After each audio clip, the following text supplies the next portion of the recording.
He is the Home Minister, sir. मैं एक बात जरूर कहूंगा, आप संघ का नाम लेकर आते हो। भारतीय संसद के गलियारों से इस वक्त की सबसे बड़ी और गर्माती खबर सामने आ रही है।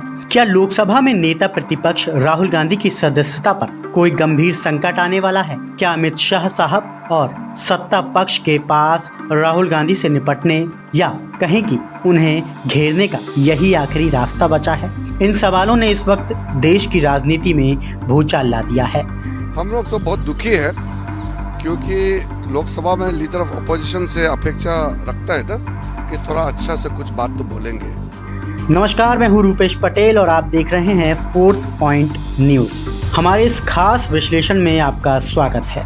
पहले पूरे मामले की तह तक चलते हैं। कहानी शुरू होती है 30 जुलाई 2026 से, जब बीजेपी सांसद अनुराग ठाकुर ने लोकसभा अध्यक्ष ओम बिरला को राहुल गांधी के खिलाफ विशेष अधिकार हनन का नोटिस सौंपा। आरोप यह लगाया गया कि सार्वजनिक परीक्षा अनुचित साधनों की रोकथाम संशोधन विधेयक 2026 पर बहस के दौरान राहुल गांधी ने केंद्रीय गृह मंत्री अमित शाह के खिलाफ कथित तौर पर असंसदीय और बेहद गंभीर टिप्पणियां की। इसमें नियत 353 का हवाला दिया गया, जिसके तहत किसी भी मंत्री या व्यक्ति पर गंभीर आरोप लगाने से पहले पूर्व सूचना और पर्याप्त आधार होना जरूरी होता है।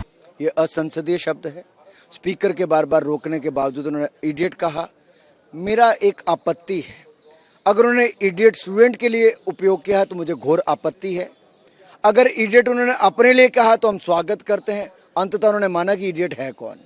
अब लोकसभा की विशेष अधिकार समिति ने राहुल गांधी से इस मामले में जवाब तलब किया है। उन्हें 28 अगस्त तक अपना पक्ष रखने का समय दिया गया है। लेकिन असली सवाल यह है कि अगर राहुल गांधी 28 अगस्त तक जवाब नहीं देते हैं तो क्या होगा?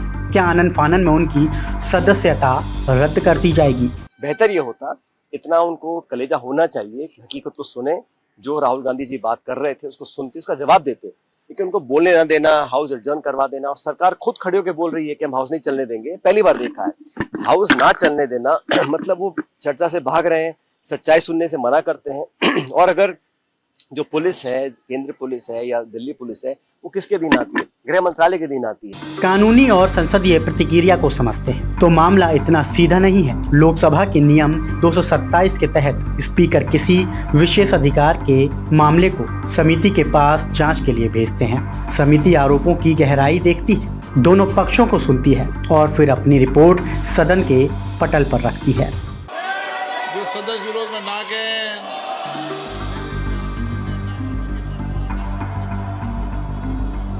सवाल यह भी है कि अगर संसद में तीखे सवाल पूछना विशेष अधिकार का हनन बन गया है, विपक्ष का काम सरकार की नीतियों के खिलाफ आलोचना करना है, जनता के गंभीर मुद्दों को उठाना और सत्ता पक्ष से तीखे सवाल पूछना है।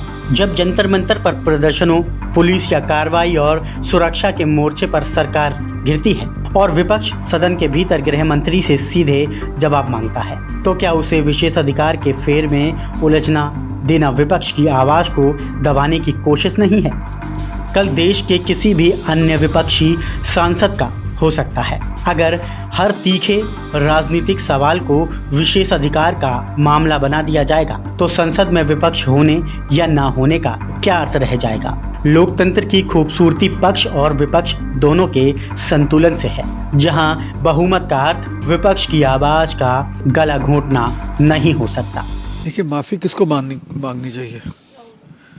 माफ़ी जो तुम पूरे देश के लोगों को, देश के सिस्टम को, देश की सरकार को इडियट बोल रहे हो, जिसने ये शब्द बोले माफ़ी तो उनको मांगनी चाहिए। अब सबकी निगाहें 28 अगस्त पर टिकी हैं। देखना यह होगा कि आखिर राहुल गांधी इस नोटिस का क्या जवाब देते हैं और क्या विशेष अधिकार समिति पूरी निष्पक्षता से काम करती है या मामला राजनीतिक टकराव का एक नया अध्याय बनता है। इस पूरी खबर पर आपकी क्या राय है, हमें कमेंट सेक्शन में जरूर बताएं। वीडियो को लाइक और शेयर करना ना भूलें। देखते रहिए फोर्थ पॉइंट न्यूज़ और मुझे दीजिए इजाजत। नमस्कार।